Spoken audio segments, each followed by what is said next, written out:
Hello friends, welcome back to my channel. आप लोग कैसे हो? उम्मीद करती हूँ आप लोग बहुत ज़्यादा अच्छे होंगे। और ये हो चुका है शाम का टाइम और थोड़ा बहुत स्नैक्स वगैरह। गुड़िया को ना भूख लग रही थी तो मैं उसको मखाने दे देती हूँ और कोई चीज़ें देने के अलावा वैसे तो मैं देती हूँ। ये नहीं कि बच्चे को तो भाई कंट्रोल नहीं कर सकते हैं। और जो विशु है आराम से बैठ के पढ़ाई कर रही है, कुछ ना कुछ लिखती रहती है कॉपियों में। और कभी टाइम लगेगा दिखाऊंगी, दीवारों पे भी उसने पढ़ पढ़ के लिख लिख के खूब अपने पेंटिंग डेंटिंग करके दे रखा है। और मखाने जैसे ही फ्राई हो गए थे मैंने इसमें थोड़ा सा घी डाला और काला नमक डाल के और उसमें भून दिया था। तो ये ना क्रंची से हो जाते हैं तो बच्चे को अच्छा लगता है। विशु है वो वेट कर रही थी क्योंकि उसको लग रही थी बहुत तेज़ भूख। वो कह रही थी मैं ही ले जाऊंगी मम्मा, आप रहने दो, अपनी चाय वगैरह वो बना लो। तो बस मैं उसको बाय बाय कर रही थी और गर्म लग रहा था उसको। फिर मैं देख रही थी कोई गिर ना जाए और अपना ले जाएगी। और जो सोफ़े की है उसकी मैंने जो कवर था उसको धो दिया है, तो फिर मैंने बिछाया नहीं था। मैंने कहा सूख जाएगा तो वही बिछा दूँगी। ये है कि घर जहाँ गई थी ना तब बहुत ज़्यादा डस्ट हो रही थी सारे, तो मैंने कहा वो बाद में निकालूंगी, पहले जो धो धो के इसी को ही लगा देती हूँ। क्योंकि इतनी ज़्यादा धूल मिट्टी उड़ रही है इस टाइम पे, बता नहीं सकते हैं। अगर सुबह सफाई कर रहे हैं तो शाम को तक कितनी बुरी हालत हो रही है कि आप हाथ लगा देखोगे इतनी यूँ मिट्टी मिट्टी मिट्टी मिट्टी रह रही है। तो मैं तो जहाँ तक हो सकती हूँ ना पूरा घर ढक ढुक के पर्दे वर्दे लगा के ऐसे रख रही हूँ कि इसमें कम से कम मिट्टी लगे। पर जब भी हो ही जाती है। और फिर मैंने कपड़े सुबह धोए थे तो मैं दोपहर में नहीं सुखाए थे क्योंकि धूप बहुत तेज़ होती है और सारे कपड़े ख़राब हो जाते हैं। तो अब 5 बजे का टाइम हो रहा है और मैंने 2 बाल्टियाँ भर के कपड़े ले आई हूँ। और अब इस टाइम पे ये है कि अब भी मैं सुखाऊंगी ना तो 1 से 1.5 घंटे में खूब आराम से सारे कपड़े धुल जाएंगे। दिख रही होगी पेड़ पौधे कितने तेज़ जल रहे हैं, जैसे हवा नहीं है तो आंधी चल रही हो, ऐसे हालात हो रहे थे। 2-2 चिटकनियाँ लगा के रखो तब तो कपड़े बच रहे थे, नहीं तो सारे उड़ उड़ के इधर उधर जा रहे थे। और जो छत है वो वैसे भी क्लीन नहीं थी क्योंकि घर पे गई हुई थी तो फिर नीरी डस्ट थी। अगर एक कपड़ा भी गिरे तो सारा कपड़े गंदे हो जाते हैं इस वजह से। तो चलिए मैं फटाफट से कपड़े सुखा देती हूँ और फिर मिलते हैं आपसे थोड़ी देर में।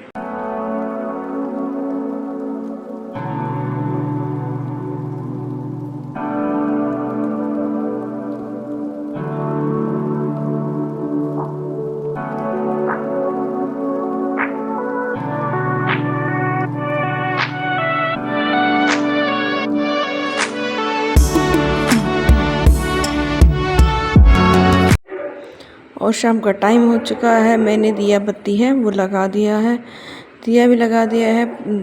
और बाहर है वो तेल का दिया वो भी लगा दिया है। और तेल का दिया लगाना मैंने अपने पापा से सीखा है क्योंकि पापा हमेशा बाहर लगाते थे तब। Hello friends, welcome back to my channel. आप लोग कैसे हो? उम्मीद करती हूँ आप लोग बहुत ज़्यादा अच्छे होंगे और मैं भी बहुत ज़्यादा अच्छी हूँ। शाम का टाइम हो चुका है, 7 साढ़े 7 का टाइम हो चुका है। मैंने कर ली है पूजा और जो कपड़े थे उतार के लेके आई हूँ। देखो ये पड़े हुए कपड़े घर से सामान लेके आई थी, वो ऐसे का ऐसा ही पड़ा हुआ है। तो मैंने बना लिया है, दिखाती हूँ आपको मैंने क्या क्या। मैंने लगा दिया है रेस्ट मोमेंट पे, दूध है वो गर्म होकर ठंडा हो रहा है। सब्जी बनाई है मैंने आलू और पालक की सब्जी। आलू पालक की सब्जी बनाई है। आलू पहले बॉईल किए थे और फिर पालक की सब्जी। आलू पालक की सब्जी है, आटा लगा दिया है और बनाना है अभी हमें बनाना है शेक क्योंकि विशु पीती बनाने से। एक बर्तन वगैरह है वो सब धो दिए हैं। ठीक है, तो चलिए अपना काम स्टार्ट करते हैं और रोटियां वगैरह वो सेकते हैं। शाम के टाइम बच्चे के साथ है ना छोटे छोटे बहुत सारे काम हो जाते हैं। तो पहले मैंने सारी रसोई है वो क्लीन की, बर्तन वगैरह सारे धोए और एक केला लेके आ गई, उसके लिए बनाना शेक बनाऊंगी और फिर रोटियां बनाऊंगी। जैसे ही मैंने बनाना के लिए शेक के लिए दूध निकाला, उसमें खांड वगैरह डाली, चीनी नहीं डालती मैं, खांड डालती हूँ हमेशा। और केला कट करके डाला मशीन को, फिर मैंने धोया क्योंकि आने के बाद मैंने यूज़ नहीं की थी तो थोड़े डस्ट थी, उसको अच्छे से साफ़ किया और देखा चलाया तो स्विच है उसका ख़राब हो चुका है। अभी भी फ़िलहाल ठीक करवाई थी और फिर से इसका स्विच है वो काम करना बंद कर दिया है। तो इतना माइंड डिस्टर्ब हो गया था कि कुछ बता नहीं सकती। फिर से मैंने इसको मशीन को धो के रखा और मिक्सी के जार में डाला और फिर उसको पीसा। तो ये आजकल हैंड ब्लेंडर की इतनी आदत हो गई है कि मिक्सी की हमें ज़रूरत नहीं लगती है। ज़रूरत तो होती है पर ये है कि उसमें ना बहुत सारे ताम झाम बहुत ज़्यादा हो जाते हैं, और जो इस हैंड ब्लेंडर है इसमें फटाफट हो जाता है, इतना नहीं देखना पड़ता है। तो बस फिर क्या है, अब बाद में देखेंगे, या तो फिर इसका नया मंगवाना पड़ेगा या फिर देखते हैं ठीक हो जाएगा तो अच्छी बात है। वैसे तो बोला था कि रेडी ठीक करवा लेंगे, पर देखते हैं कब टाइम मिलेगा, कब कैसे क्या होगा।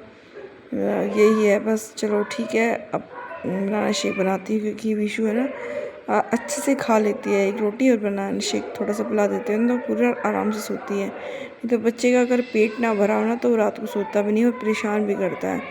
पर हाँ, जब से मैं अपने घर से आई ना तो विशु इतना परेशान कर रही है कि बता नहीं सकती। रात को सो ही नहीं पाती है, वो पूरी रात नहीं सो पाती है, और फिर सुबह उठ के सुबह आराम से सोती है, सुबह 10-11 आराम से सोती है, और फिर मैं भी अपना जो काम है वो कंप्लीट कर लेती हूँ। तो ठीक है, और मिलती हूँ नेक्स्ट वीडियो में। तब तक के लिए बाय बाय। अपना और अपना फैमिली का ध्यान रखिए, ऐसे ही आपका प्यार सपोर्ट बनाए रखिए। एक वीडियो में बनाने के लिए बहुत सारी मेहनत लगती है, और भी वीडियोस लेके आऊँगी। तब तक के लिए बाय बाय।